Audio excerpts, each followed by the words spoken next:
Welcome everybody to Who's Your Band on a Sunday afternoon. Usually we do this on a Sunday night, but you got NFL playoffs, you got things going on. So we're doing this on a Sunday afternoon. And joining me as always is my co-host, Mr. Sean Morton. How are you, Sean? I'm good, Jeffrey. Why don't you back up from that microphone a little bit? It's not a dick. Okay. He can still hear you from far away. I'm a lot like Hillary Clinton with a microphone. I like to scream into it. More like Monica Lewinsky, but anyway, continue. You know, that may have been one of the best jokes you made up already in 2023. But speaking of jokes, because this guy, our guest today, he is not only a comic. Okay, I mean, that just saying a comic is really just the tip of the iceberg. He's a writer. He's an author. He's a doctor. He's a radio personality. And again, that's just the start of it. Okay. It is my pleasure to welcome in our guest for this evening, this afternoon, Mr. Jeffrey Gurian. How are you, Jeff? I'm great, Jeffrey, and thanks so much for that nice introduction. And it's great to be on with you guys, you and Sean. I've been Facebook friends with you for a long, long time. And when I first clicked on the picture, I'm like, I need to be friends with Phil Spector. So that's why I kind of hit the thing. But I never really talked to you before, so this is gonna be the first time. I'm ready for it. That's so funny that everyone thinks I'm in the music business, but we'll get into that, I'm sure. Yeah, we will. But here's I think how we have to start. Jeffrey, who the fuck are you? Yeah, I've been trying to figure that out for years, man. And it was so perfect that the documentary was named that title, because everyone always says the same thing. Mark Maron started it. I think, right. You know, he said he was the first one to say that wherever I go, people say, who the fuck is that guy? And, you know, it's so funny because at the end of that short video that I sent you, John Mulaney did that without me knowing. We were up at the Just for Laughs festival, and he was addressing the whole industry. And he was talking about Andy Kindler. And because Andy Kindler, for maybe 30 years, does a speech every year in Montreal, right, about the state of the industry. And everybody shows up because he makes fun of everybody in the industry. And Mulaney was introducing him to speak to the whole crowd. And he's like, I dream someday of walking through a hotel lobby, and there's a picture there. And it's done by Andy Kindler. And the picture was taken by Jeffrey Gurian, he goes. And I wasn't in the room. And then he says, and if you don't know who that is, if you see some guy, you're like, who the fuck is that? That's Jeffrey Gurian. And I couldn't believe it. So I was on the red carpet doing interviews, and somebody said to me, did you hear that Mulaney shouted you out? I'm like, no. And somebody saved that piece of video and sent it to me. And I consider it priceless, because no one ever has to think about you. But when you're on somebody's mind, it's very interesting to me that people, in the course of their busy day, that every so often that somebody will think about you. And most of the time you don't even know it. But in this case, it was captured on video. So anyway, that's how that started. And that led to the documentary being made. This nice filmmaker contacted me, and he said, would you be open to having a documentary done about your life?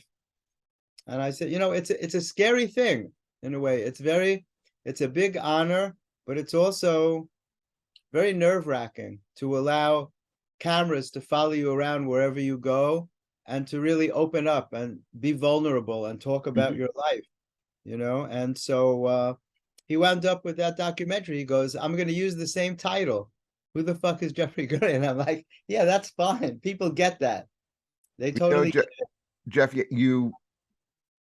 mean, I've worked with you a bunch of times, you know, different clubs. Whenever you walk in, okay, it's a thing. Like you have a look, you have a presence about you. You're always with somebody, someone who looks really good. Okay, you know, you have like this look. So is this look calculated, or is this who you are? It's an interesting question, Jeffrey. Everybody chooses a look for themselves. You decided to grow a little goatee. Sean has this thing happening, you know, a Fu Manchu. Those are choices that you guys made. I made a choice many years ago. You know, when you go into the army, the first thing they do is shave your head. Everybody's clean shaven, because that takes away your identity. That's right. They want everybody to be the same. And with men, you know, some men lose all their hair. They don't have any choice. But with men, your look is your identity. And somewhere along the line, like when I was a kid, I remember being like 10 years old and looking in car mirrors to check out my hair. My hair was always important to me, how I presented myself. You know, my mom was very into appearance. My grandfather owned a nightclub. It was a very popular nightclub in the Bronx in the 1940s and 50s. As a matter of fact, when I met a lot of the comedians from the golden age, like Milton Berle and Henny Youngman and those guys, they knew of my grandfather's nightclub. It was very popular. So I was exposed to show business at a very early age, and I saw that you need to present a persona for yourself. But a lot of it came when I conquered stuttering. And I'll tell you how I put those things together. I was a very severe stutterer from the time I was 6 or 7 years old through my 20s and beyond, even into my 30s. I was still blocking on certain words. And Wait, so when you were in college, when you were in high school, all this time, you had would you say a severe studying problem? Yeah, I remember being called on in high school to answer a question, and I stood at my desk, and in those days you had to stand up to answer a question if the teacher asked you something. You stood up right by the side of your desk. At the side of your desk, and I stood there, and not a word could come out. I couldn't get anything out, and I just stood there in silence, turning red from embarrassment.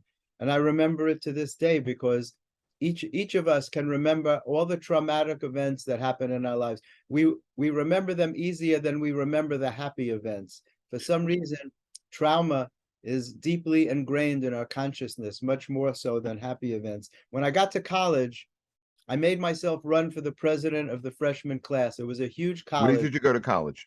I went to Hunter College, and I was only 16 years old. I skipped a couple of grades. Where'd you go to high school? I went to Taft High School in the Bronx, where I grew up. Okay. So, and just so we have a little background about you, you're in high school. It can't be easy being, a Jewish kid with a stutter. Okay. Were you involved in performing arts? I don't see. I love how you just mentioned that.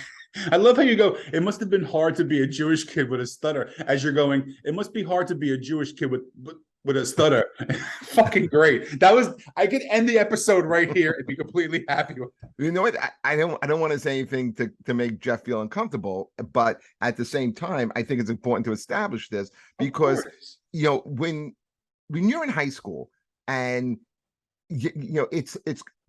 I've seen kids, it's hard for some kids. Sure. And it really takes them a long. I always say if high school was the best time in your life, you should probably kill yourself. It's a very awkward time for most. But Jeff, there's a lot of people that is the best time in their life. For I know, you, very sad, very sad. I mean, when you look at you and what I know of you is like your life seems to be ascending. Some people, that is the pinnacle. And I agree with you that, that is like, that's the best time. That if it doesn't get any better than that, right, kill yourself because it's only going to get worse. So, I just had a conversation with my 13-year-old cousin who this kid has gone through so much stuff in his life. Like he had a stroke in utero, right before he was born. So this kid has had it, his back against the wall the whole time. He also has cerebral palsy, so he has a little bit of a limp. But this kid is hysterical. He's smart. He's loving. He's caring. And he just had his first instance with a kid bullying him. So me being like the older cousin, uncle, whatever you want to call it, I went over to him and explained to him how people are pieces of shit. And they're going to make fun of you for any little kind of difference that you're going to have. And I said to him, you got to remember that these people, if they're doing this now, they're going to be that way the rest of their lives. And you're going to see these kind of people your entire life. And all you got to do is rise above it.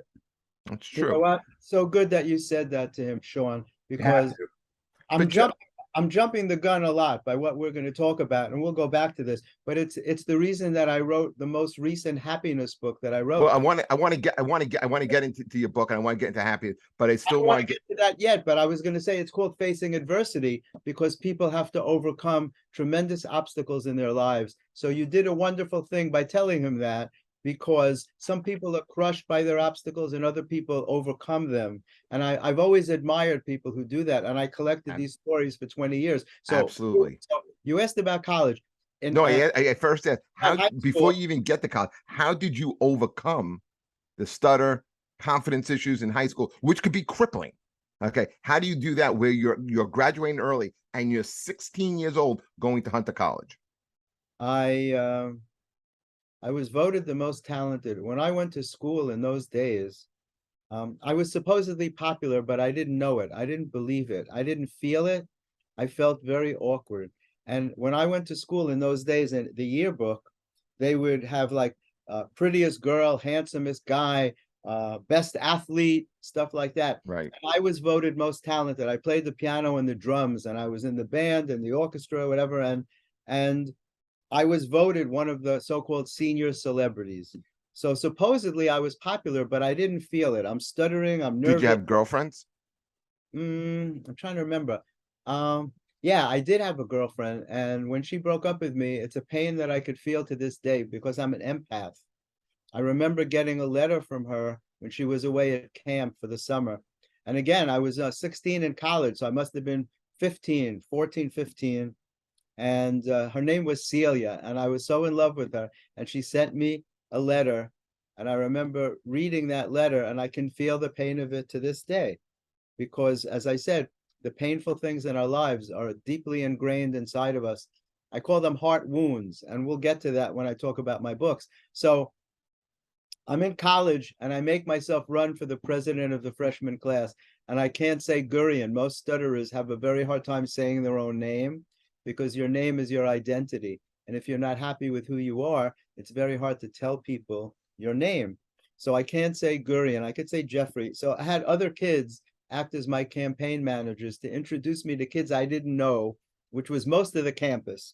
And I told myself if I could win the election, I wouldn't have to stutter anymore because it would tell me that people like me, because you can't win an election if people don't vote for you, right? What were you So studying in college?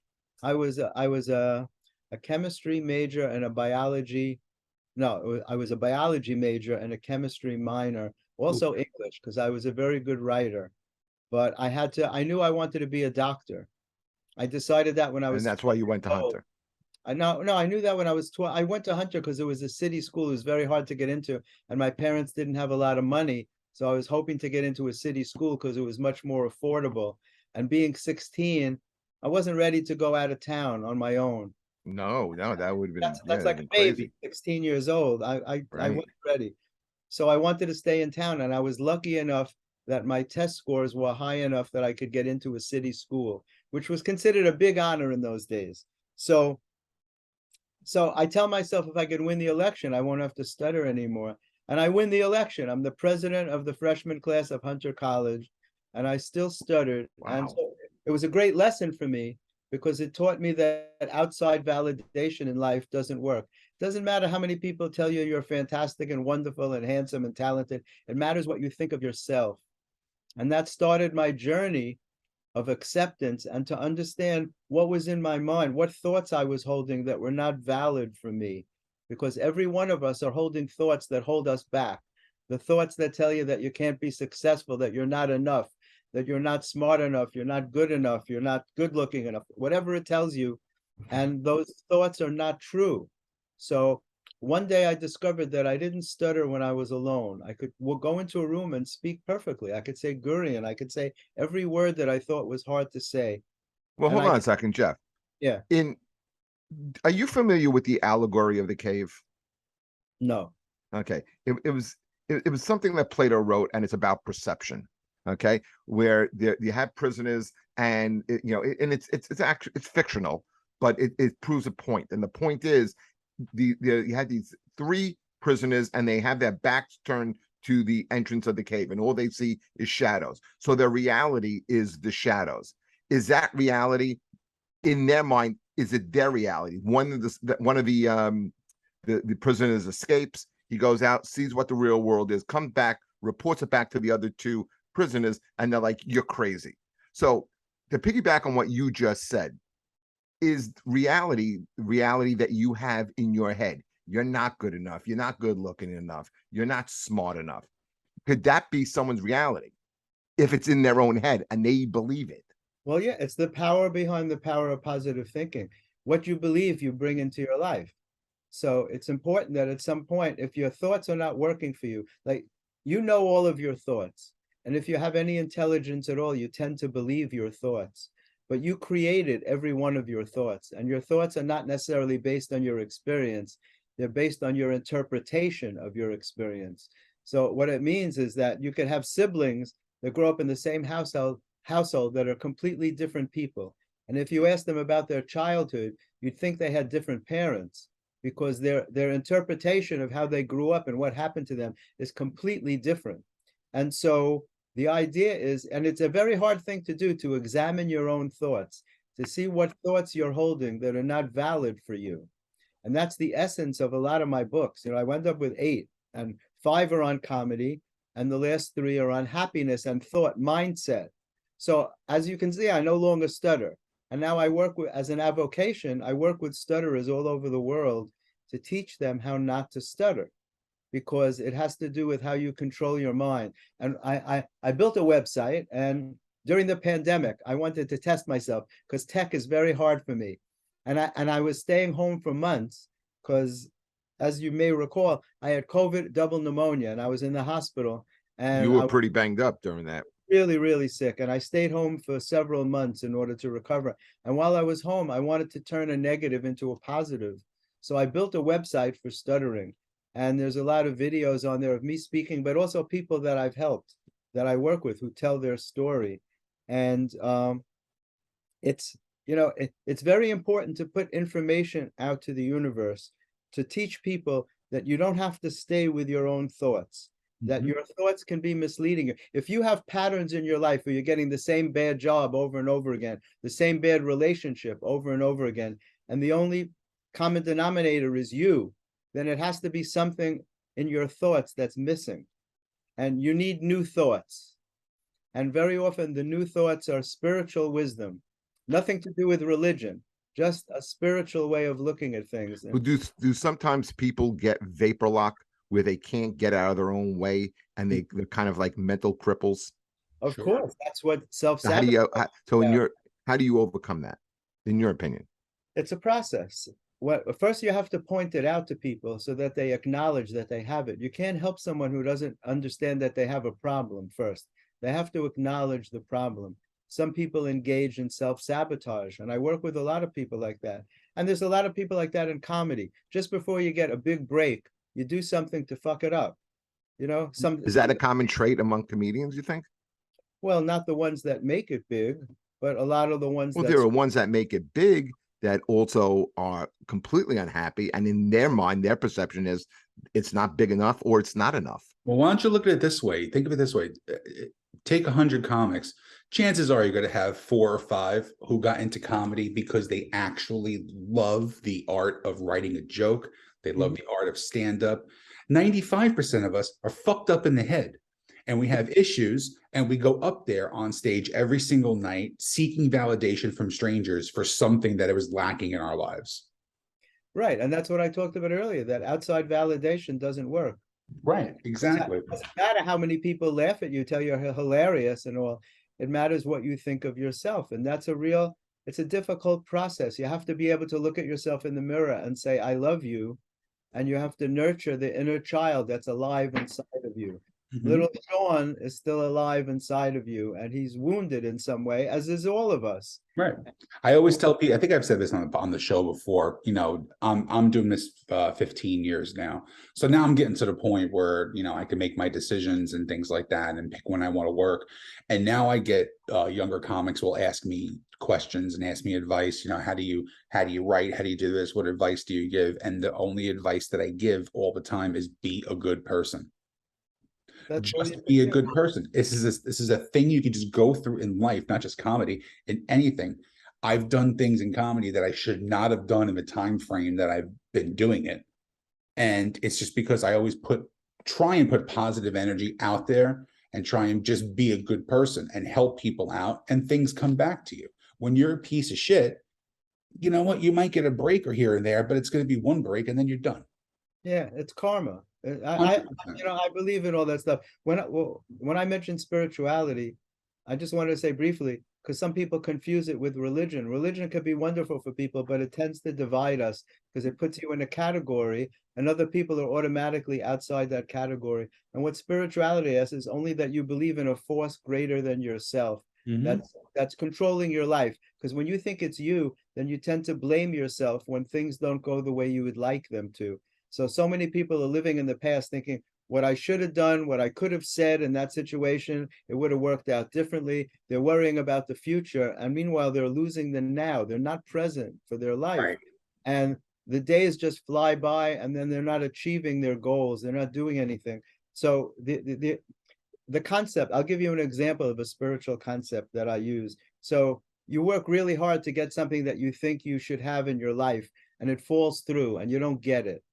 So you could either think, hey, I'm the ultimate victim of the universe. Nothing ever works out for me the way it does for other people. Or you could think to yourself, you know what? I didn't get that thing, but it's because I'm supposed to have something better than that. And if I got the thing I wanted, I wouldn't be available for the really good thing that's coming to me. But 100%. that requires patience. And as human beings, we don't have patience. We want everything right now. So every question you ask the universe will be answered, not necessarily when you. Hold on a second, Jeff. Is lack of patience? Do you think it's more generational? Well, these days it certainly is. Right. With tech, everybody's got a 30-second attention span, which is horrible. It's absolutely horrible.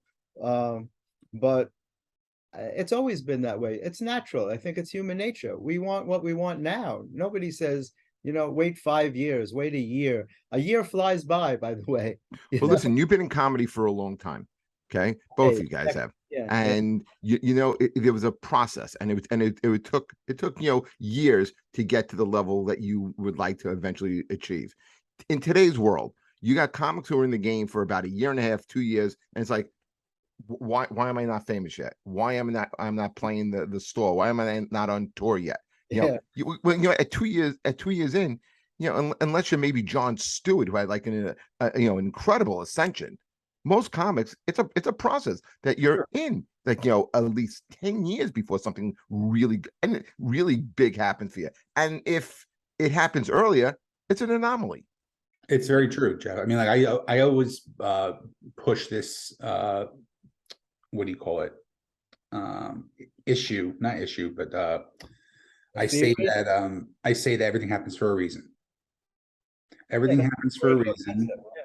And I wanted to be a full-time comic. I wanted to be a full-time comic. I got booked on my first cruise, and the cruise happened, and I booked out a lot of dates.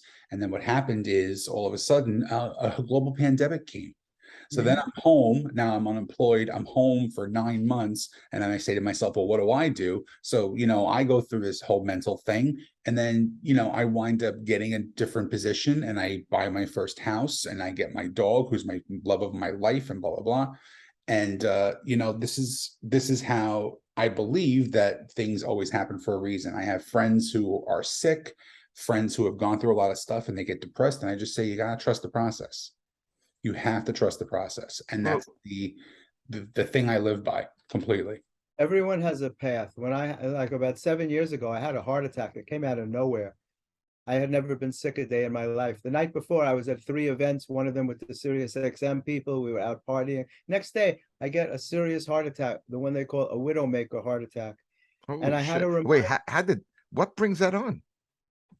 They don't know. They said a piece of plaque, that we start collecting plaque from the time we're young people in our 20s or whatever. It builds up, and sometimes a piece breaks off, and that's the only thing they could guess, because I was 95% blocked in the major artery to my heart. How did you know you were having a heart attack? It's a weird story. I had an appointment with a chiropractor. I woke up in the morning and I felt this weird feeling in my chest, but it wasn't like any symptom that they tell you, like an elephant on your chest, or hard to breathe, or you're nauseous or sweating. None of that. I just had a weird feeling, and I had been working out a lot, and I thought maybe it was muscular, because when I rubbed it, it felt better. And I'm like, well, you can't rub away a heart attack, so maybe it's nothing. So I had an appointment with a new chiropractor. He wasn't new. My appointment was new. It was the first time I was going to see him. And I thought to myself, it was coincidental. I thought, well, I'll tell him about this pain. Maybe he could help me get rid of it. So it's pouring rain, and it sounds really stupid, but very often I don't like to go out in the rain because of my hair. It really fucks up my hair. So I was going to cancel, but I decided I'm going to go.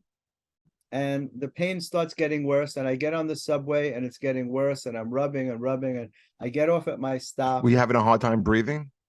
No, nothing like that. Just this pain in my chest, and I'm rubbing it. And so I get off the subway, and I have about 6 blocks to walk. I'm walking down 7th Avenue, and I don't know what made me do this. I turned on 50th Street on the block leading to Radio City, and I see a police van with 4 cops in it. And the pain is getting pretty intense. So I walk over and I knock on the window, and I say to the cop, "I'm sorry to bother you, but I think I'm having a heart attack." By the way, it's very embarrassing. It's very awkward to stop people and tell them that you think you're having a heart attack. But I said, I better tell somebody, because I'd be an awful schmuck if I just die in the street and don't tell anybody, especially as a doctor. I'd be like a real jerk. So that's what I had to challenge my thinking. My thinking says to me, don't tell anybody. Just try to go about your business. But I had to step outside of that and say, no, tell somebody. You'd be stupid if you don't. So anyway, I tell the cop, I think I'm having a heart attack. And he says to me, well, I think you should go to the hospital. And I was like, well, that's why I'm telling you. I'm not just telling everyone.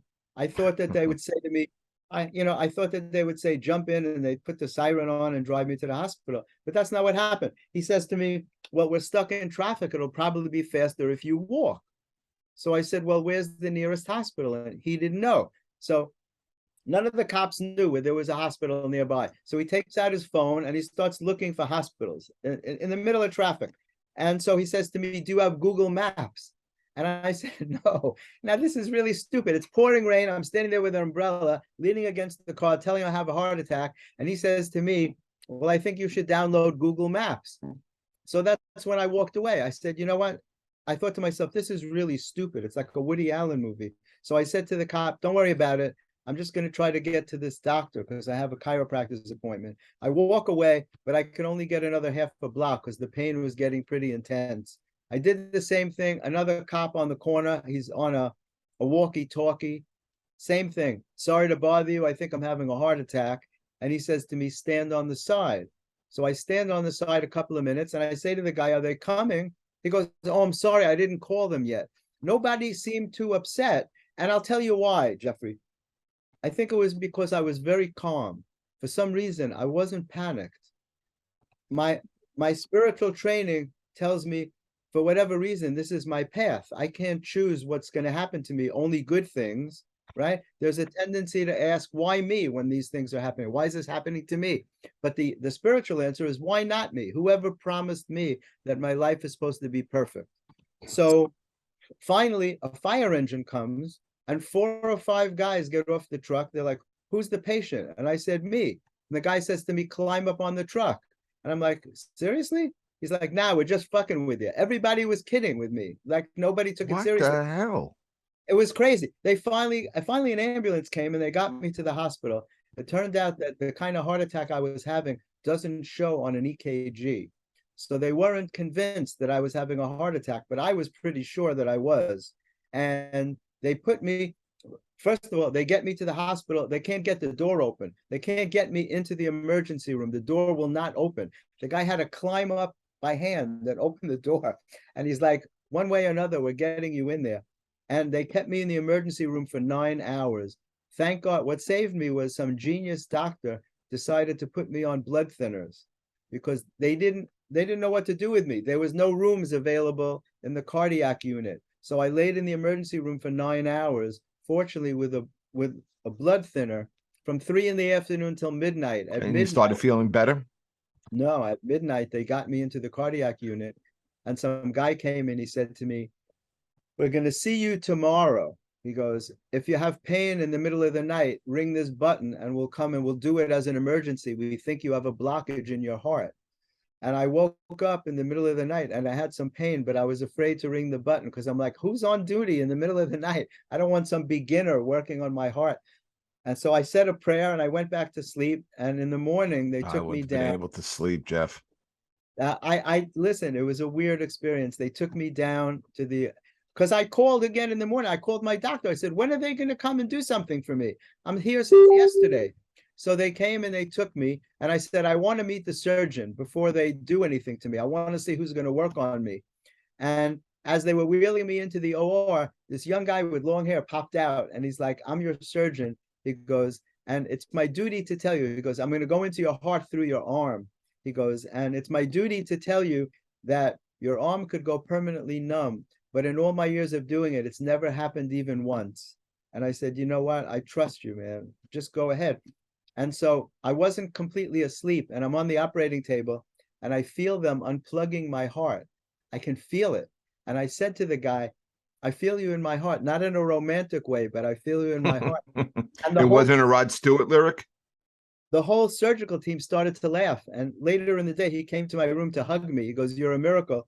He goes, that's the first time a patient ever joked with me on the operating table when I was working on their heart. So I'm back on stage 5 days later, and I'm at New York Comedy Club. And Emilio, the owner, says to me, what are you, crazy? You just had a heart attack. I'm like, yeah, but it's hard to get a spot here. I don't want to lose my spot. And only a comedian would understand that, how insane that is. I get it. Listen, got a lot of stuff to get to with you today. Okay. Yeah.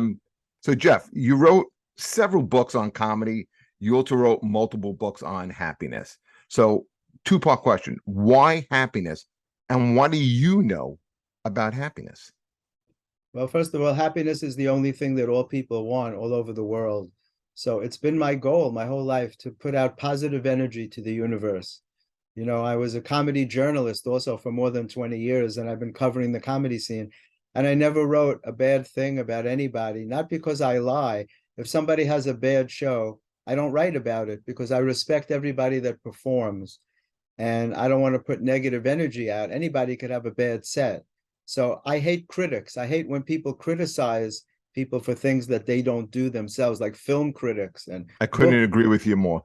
yeah, I mean, that's their job, is to criticize people. What a negative way to live. So there's a way of doing it, and then there's a mean-spirited way of doing it. Mean-spirited way, yeah. So I like to support people. When people are talented, I want other people to know about it. So I wrote columns. It started in 1999, and you know, my last was for the Interrobang. For 5 years, I had my column Jumping Around with Jeffrey Gurian, and I got that after I was on Sirius XM with Ron Bennington for a couple of years. That's right. You know, and so I cover the comedy scene. So positive energy is always important to me. And when I was lucky enough to recover from the heart attack and COVID and all, I wanted to put out a message of hope to people, because the last 3 years we've all been so stressed out. And when I was at Sirius XM, they helped me create a pilot called The Happiness Show. And it was a show I brought on Colin Quinn, Susie Essman, and Lisa Lampanelli. I wanted to bring on well-known comedians to talk about how they bring happiness into their own lives. Because all over the world, if you ask people what they want, everyone just wants the same thing. They just want to be happy. And being happy means something different to everybody.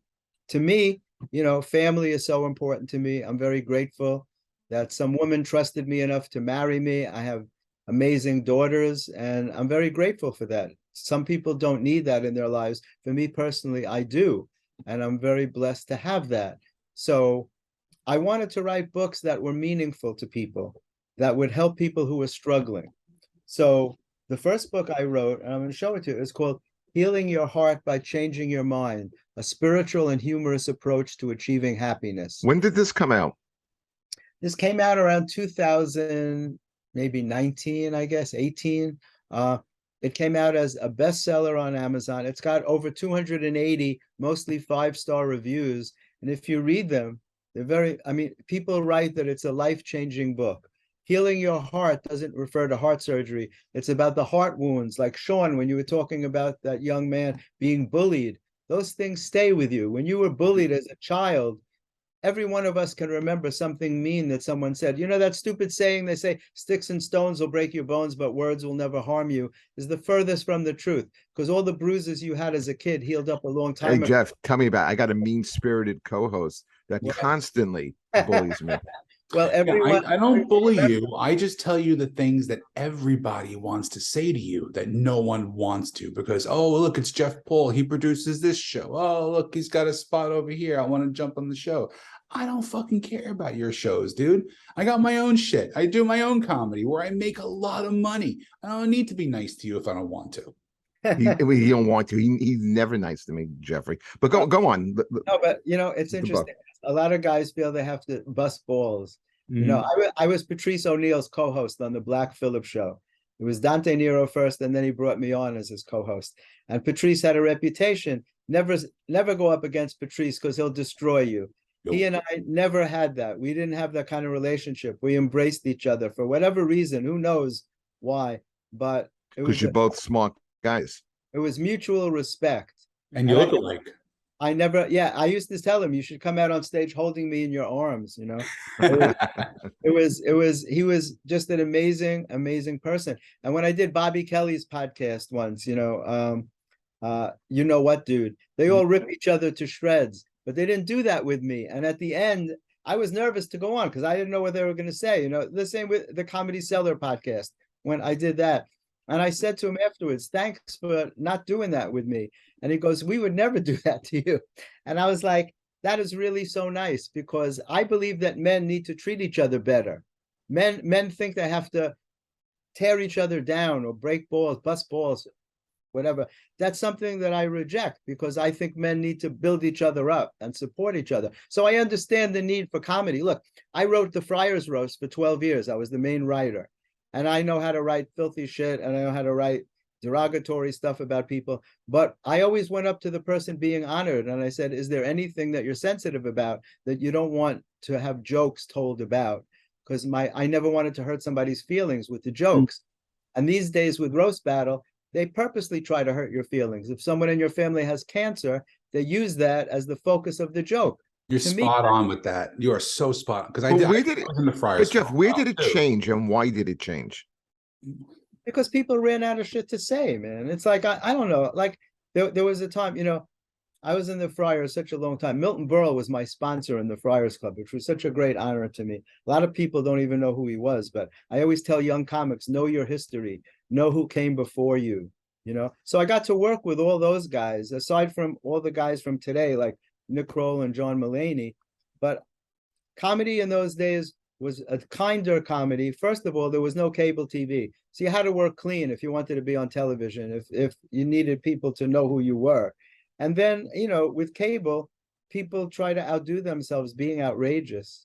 There's clever comedy, and then there's just a lot of new comics think you just have to get up and talk about going to the bathroom, and that's funny. You're supposed to outgrow that when you're 9.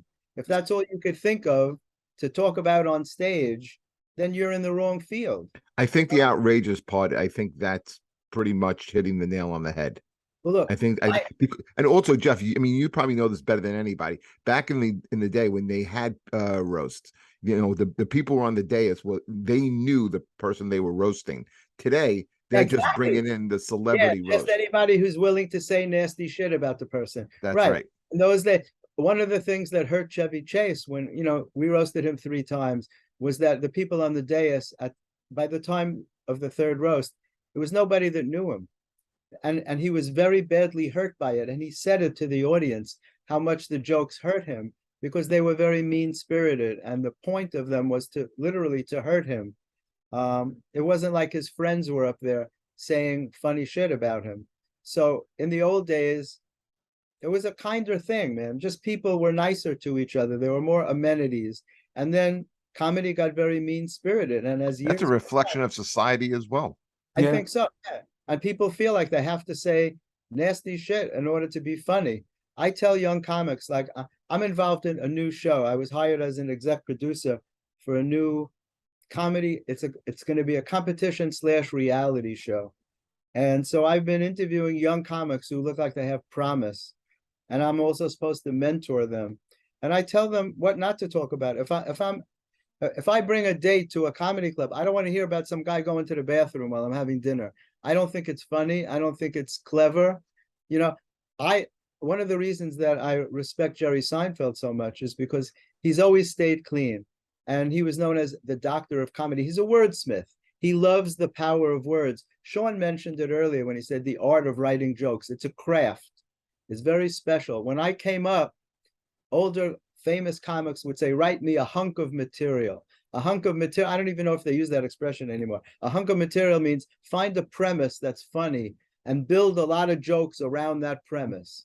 So you wind up with several jokes, like a whole thing about one particular thing.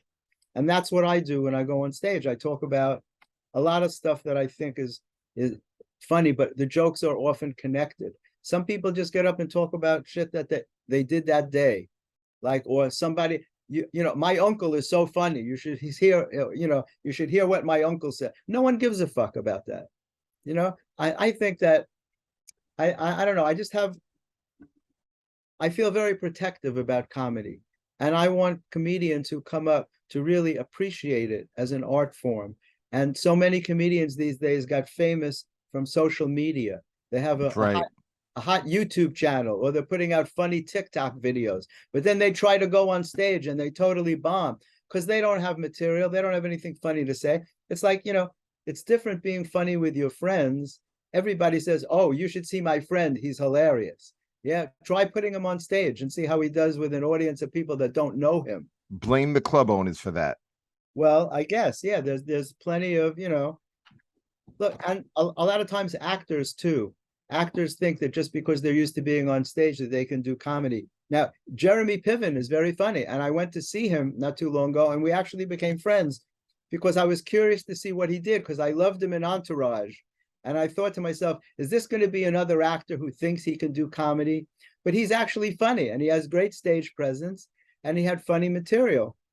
And so I went over to meet him afterwards, and I told him, and we became friends, you know. And but it's not that common that actors can transition to stand-up comedy. All right, Jeff. Stand-up comics can transition to acting, but it doesn't always go the other way around. Okay, so so far you've mentioned Nick Kroll, John Mulaney, Mark Maron, you know, at the very beginning, Milton Berle. I mean, you're naming some legendary people. And again, it's just the tip of it. How do you know all these people? I never figured it out, man. I don't know. It's crazy.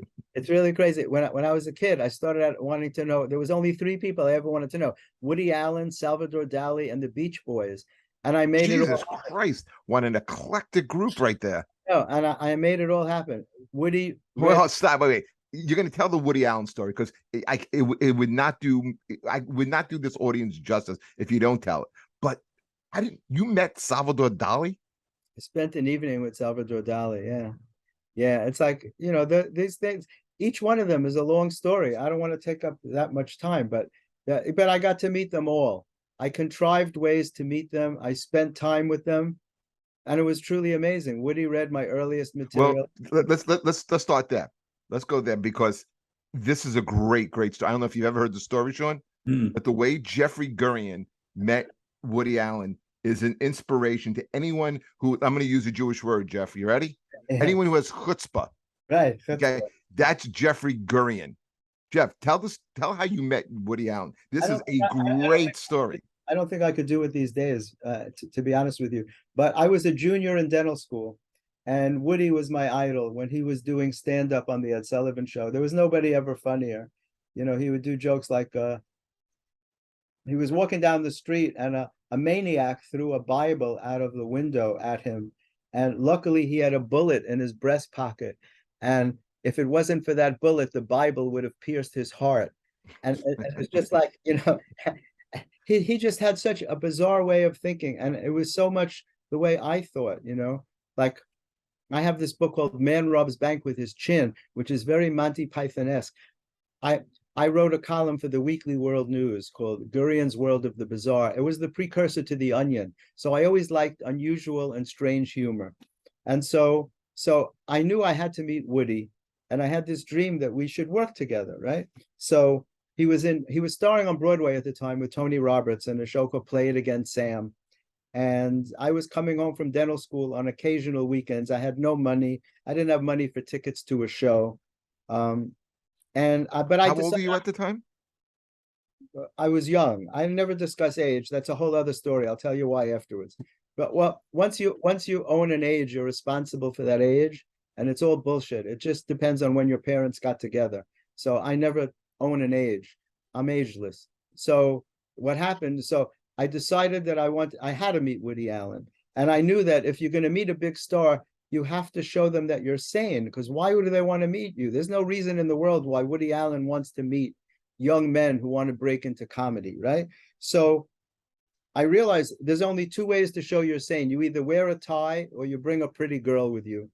And I didn't have a tie, and I only knew one pretty girl, and she hated me because we had just broken up. But she knew my dream was to meet Woody Allen, and I begged her to come with me because I didn't have the confidence to go anywhere on my own. It was always I had to have a beautiful girl on my arm. That's how you show you're sane. And I had been leaving notes for Woody backstage. When I would come to New York, I'd go to the theater, and I would leave a note on the back of my dental school card as if I already knew Woody. So I would leave notes like, Woody, I haven't seen you in a long time. It's Jeffrey. I can't wait to see you again. And I'll be coming to the show, and I'll come backstage and we'll hang out. I would leaving crazy notes. I'm bringing my cardboard thumb. I remember writing that. I don't know what made me think of a cardboard thumb. But anyway, I was leaving those kind of notes. Finally, I guess I saved up enough money to buy tickets. I borrowed my father's car. I pick up the girl and I go to the theater, and intermission comes. And now I'm in a panic because I have to meet Woody Allen, and I'm very nervous and I don't want to go. And she goes, you have to go. You brought me here to meet Woody Allen. You can't chicken out.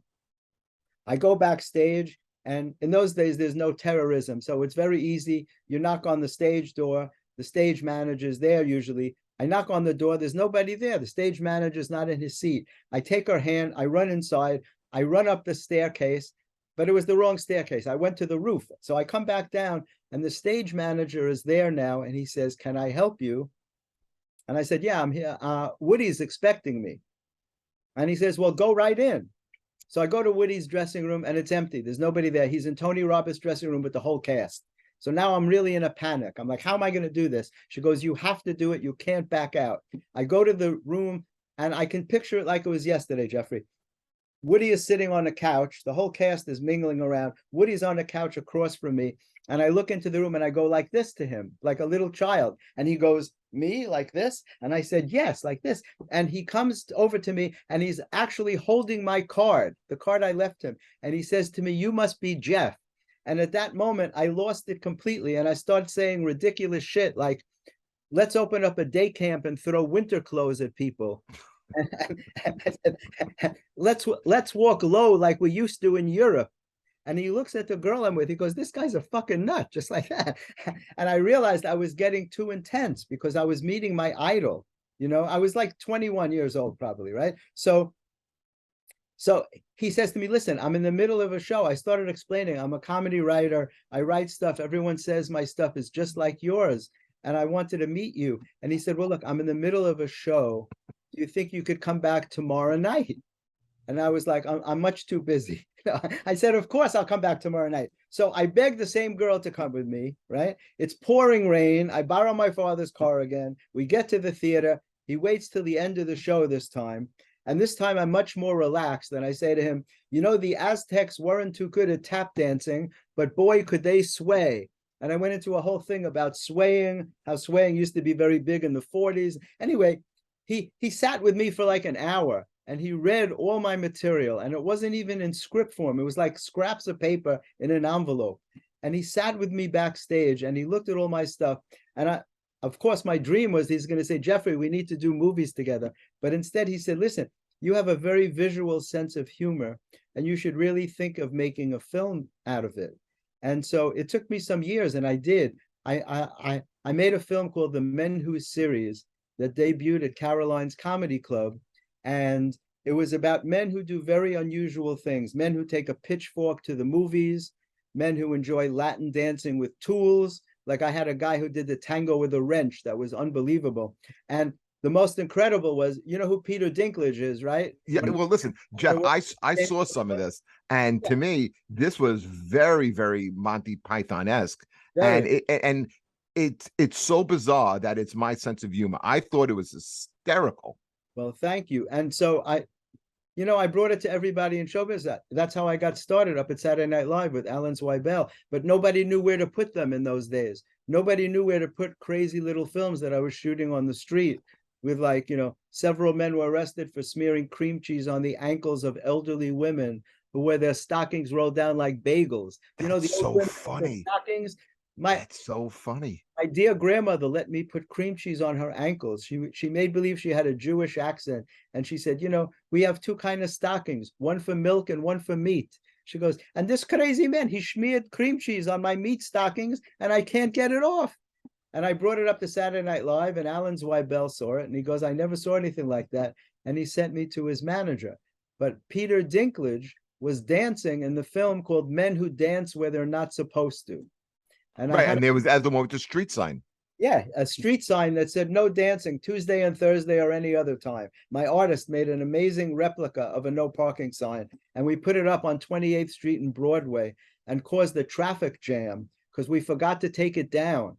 And I thought I was going to get in so much trouble with the police because cars were pulling up to park and they see a sign that says no dancing Tuesday and Thursday. It was ridiculous. But who knew that Peter Dinklage was going to become one of the biggest stars in the world, right? And he's dancing in my film. And that's But something. as nice as Woody Allen was to you, Oh, Dennis years Miller later, was not. yeah, right, exactly. But years later, Woody's people couldn't believe Jack Rowlands became a big help to me in my career. Jack Rowlands was the legendary manager who managed Woody, Robin Williams, and Billy Crystal, which is how I met Billy and Robin, because he introduced me to them. He wanted me to meet them. He wanted Billy to play me in a sitcom about a dentist who wanted to be in show business. So Jack Rowlands was always a very big help for me. And when he heard the story, he goes, that's so unusual for Woody to be that nice to somebody, to go out of his way. He must have really seen something in you. And then many years later, I did a film called I Am Woody about a mob boss who's obsessed with Woody Allen, a very violent mob boss. And he survives a mob hit and he comes out of it with amnesia. And now he really thinks he's Woody Allen, but he's 6'5" and 300 pounds. So he's a huge Woody Allen, and he talks like him, and he wears the hat. And it was a very successful film. It was a short film that won some awards. Do you still stay in touch with Woody at all, or have you ever seen him No, again? I've seen him over the years. The last time I saw him was a few years ago. We took pictures together. He almost smiled. His best friend John Dumanian was with him. He was performing, you know, he plays the clarinet in a jazz band, and he was performing at a hotel. I'm blanking on the name, on the Upper East Side. Well, I know he used to play. I think he used to play at Iridium a lot, didn't he? Iridium. Right. He used to play at Iridium, but now I think it was at the Carlisle Hotel where Bobby Short played. And so anyway, they were going to reintroduce me to him. And they were talking kind of slow. So at the end of the show, they bring me into the hall, and Woody's coming. And I started to say to him, I was going to say to him, Woody, I'm a very good friend of Jack Rowlands. And I don't know what made me do it. At the last minute, I said to him, hi, Woody, I'm a very good friend of yours. And he just started to laugh. And he's like, really, how long do we know each other? And I'm like, decades, you know? And so we took pictures together. And that was the last time I saw him. That was probably about, I don't know, 5 years ago or so, 6 years ago. You really got one of the greatest writers of all time, one of the greatest directors of all time, probably walks around every once in a while and says, you know, I keep bumping into this guy who's a true sociopath. Probably. He saw me 40 years ago at a play. He bum rushed my dressing room. Then he keeps following me all over New York City and taking pictures of me and telling me how great of a friend I am to him. That is a great story. Now, before we even get a little bit about music, because we have to talk a little music on the show, tell us a little bit about what with Dennis Miller. And because again, like I said, Woody Allen was cool to you. Dennis Miller, not so much. That was a big mistake. It's something that literally changed my life. And it was another lesson learned, you know. I got the opportunity to show my films at Saturday Night Live, and they set up a meeting for me with a guy named John Head, who was the head of film acquisition at the time. And I had the bright idea to bring a date. Well, it goes back to the confidence thing with you. Yeah. You want to show you're not crazy. You wear a tie or you bring a date. I was dating this actress, and she was very beautiful. I met her at Columbus Cafe, And I thought I would impress her by bringing Saturday Night Live. I can't imagine that I would do something that stupid. So Dennis Miller was there and he wanted to meet her. And he sat in, he asked if he could sit in on the meeting. And I remember, again, trauma stays with you. I remember it like it was yesterday. So I'm showing them the films and everybody's laughing. And all he wanted to do was meet the girl. And so at the end of the meeting, John had said to me, I see no reason why you shouldn't be doing films for Saturday Night Live. He goes, call me on Monday and I'll set up a meeting for you with Lorne Michaels. So I call that weekend. He got her number and went out partying with her without me, takes her out.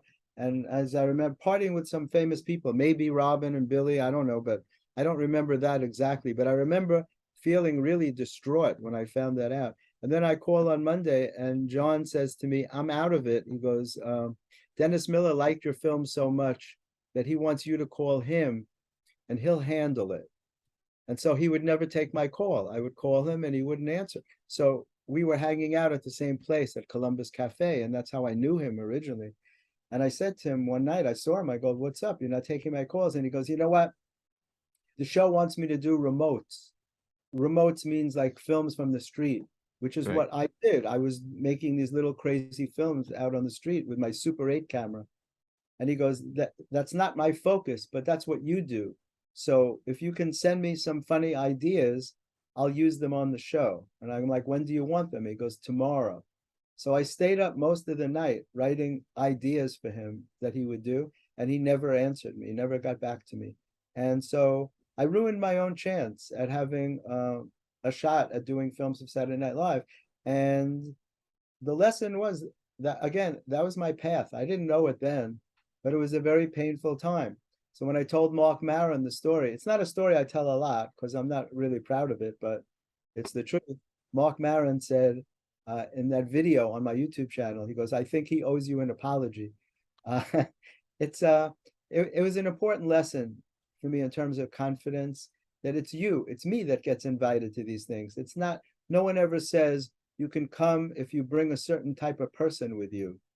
If you have a date, no one, it's like, well, I was trying to prove to myself, and it was a big, important lesson for me. And I've never done that again ever since.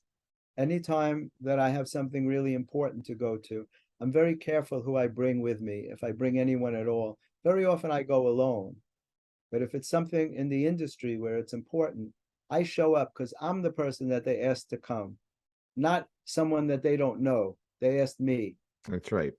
Yeah, that's unfortunate that happens, and I'm sorry it did. You could have been Robert Schmeigel, and had that spot. Listen, we only have a few minutes. By the way, he's a friend of mine, and I brought him on Sirius XM as my guest. We're still in touch.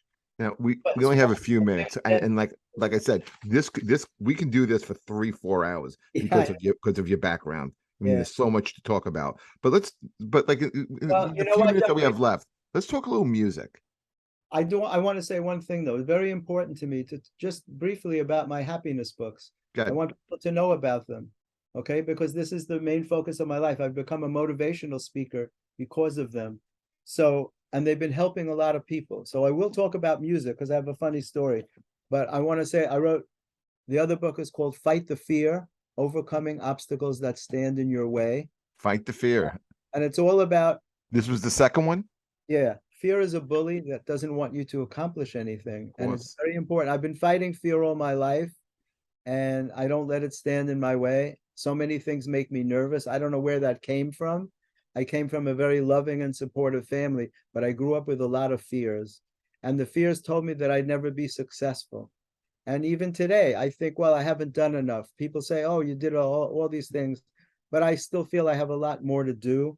So the essence of fighting fear. In 2019, I did the scariest thing I could think of to do. I went to Japan all by myself for 2 weeks, and I spoke Japanese, and I have fears of getting lost. And I went on the Japanese subways I was lost every day in Japan, but I made it back and I made it happen. And I performed in 2 shows while I was there. And the third book I wrote after I recovered from COVID was called Facing Adversity, Stories. This is the latest one that's out. It's the latest one. And all these books you can get on Amazon. On Amazon, and it's true stories of people that have overcome amazing obstacles in their lives, people with no limbs who lead happy, meaningful lives. And I'm impressed by that. And I collected these stories over 20 years. I started cutting out articles in 1999. And during the pandemic, when I was home, I said, let me tackle this project that I've always wanted to do.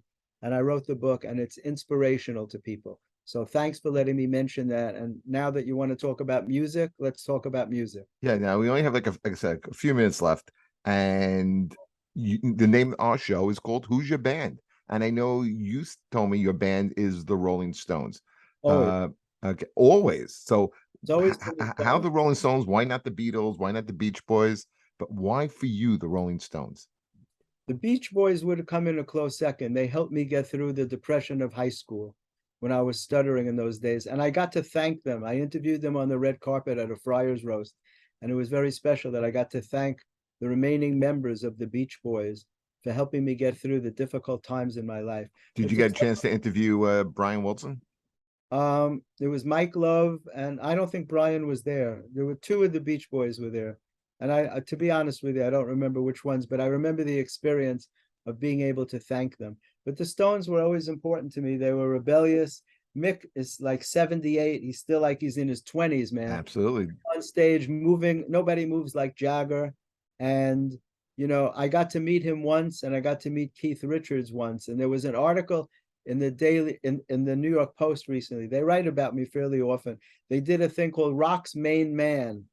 And because when my hair was very long, I was invited to a music event, the Songwriters Hall of Fame. My girlfriend at the time was in the music business. She was a singer, and she got invited, and she brought me as her date. So we're sitting at a table. It's black tie. I have very long hair. That everyone assumed that I was a music executive. And Billy Joel, Paul Anka, and Keith Richards all made a separate stop at my table just to say hello to me. Because you know how it is. Like, but did they know you? No, they thought they did. They all said, hey, how you doing? Keith Richards, like, haven't seen you in a long time. And I'm laughing my ass off. I want to say, you haven't seen me forever. Nobody, they didn't know me, but they assumed by my presence. Since I stopped stuttering, I learned to have a lot of confidence, whether I feel it inside or not, in order to be able to face a crowd, in order to get on stage and perform comedy or go on the radio or do any of the things I did that I do. I have to have confidence. And I may be very nervous inside, but people say that I exude this sense of confidence. So when I walk in places, people think I'm in the music business because I have that look. And so the New York Post did this whole article about all these people. So recently I'm at Rockers on Broadway, and it was very noisy. It's Broadway stars singing rock songs to raise money for charity, for poor kids, for needy children. And I get invited every year. And I'm standing there watching the show, and 3 different women came over to thank me for my contributions to the music business. It was so noisy. I didn't say to them, who do you think I am? I just said thank you, because there was no way to have a conversation. But I just thought it was so funny that that's still happening, that people think that I'm in the music business. Give me your top 3 Rolling Stones songs. I was going to say top 5, Sean. But okay, we'll go top 3. I don't know, satisfaction. You know, I'm not good at answering questions. I actually hate questions like that. When people say, what's your favorite book, your favorite movie? Those are questions for the general public. What's your favorite co-host on this podcast? Sean Morton, of course. Of course, everybody says that. So there's no question about that, right? So how about your go-to Stone songs? Like for me, like a song I can never get enough of is "Gimme Shelter." It's my favorite song. There's something but it has a negative thing because at Altamont, that's where the guy got stabbed and all. I like Under My Thumb. You know, if I heard the songs, I could tell you it's not like I sit around and listen to them. I think that Mick Jagger is like a role model in some way. I love the fact that he doesn't allow age to stop him. He feels like he's in his 20s, man. He's out there on stage performing. He looks great. You know, he looks great. He still has a fun life. He's got a lot of kids. You know, he's doing it. He's just doing it. He didn't say, oh, I'm 78. I better stay home now. You know, he's the essence of rock and roll. And when I grew up, that meant a lot to me to see that, and to think that they're doing that for more than 50 years, man. That's incredible, to do anything for more than 50 years and to be popular for more than 50 years, to sustain a career. How many people do that in comedy? You know how hard that is to sustain a career for 50 years? Almost impossible. All right, listen, Jeff, we got under 2 minutes to say goodbye. So just for our audience, let them know where they can find you, where they can find your books, and what do you have coming up? Okay, so my website is comedymatterstv.com. My YouTube channel is youtube.com/comedymatterstv, where you'll see I have over 500 interviews with everybody from Jimmy Fallon on down. Everybody in comedy is on my channel, doing fun stuff, man. It's not like a journalist who doesn't know these people. They stop off and they tell me real stuff about themselves, and it's an intimate look at the comedy world. Instagram, I'm at Jeffrey Gurian. TikTok, Jeffrey L. Gurian. And if you know anybody who stutters, tell them to go to my stuttering website, stopstutteringnow.gurian.com. All my books are on Amazon, including Man Robs Bank with His Chin, which has blurbs from Richard Lewis, Colin Jost, and Nick Kroll. Nick Kroll said, Jeffrey Gurian asked me to write a blurb for his book, and this is it. and so all my books are on Amazon. And especially this one, if you're having trouble in your life, if you're feeling a lot of stress, go for Healing Your Heart by Changing Your Mind. Healing Your Heart. And there are 3 more books. Do you have any idea how hard it is to get a dog to sit in lotus position? It's almost impossible. It's a very, Jeffrey, very I got to wrap it. So thank you so much for coming on the show. We really, like I said, we could have done this for hours. Thank you very much, Jeffrey. It was great to be on with you guys. You and Sean too. Thanks so much. Thank you guys so much. Okay, hopefully I'll see you soon. Take care. Absolutely. Bye-bye now.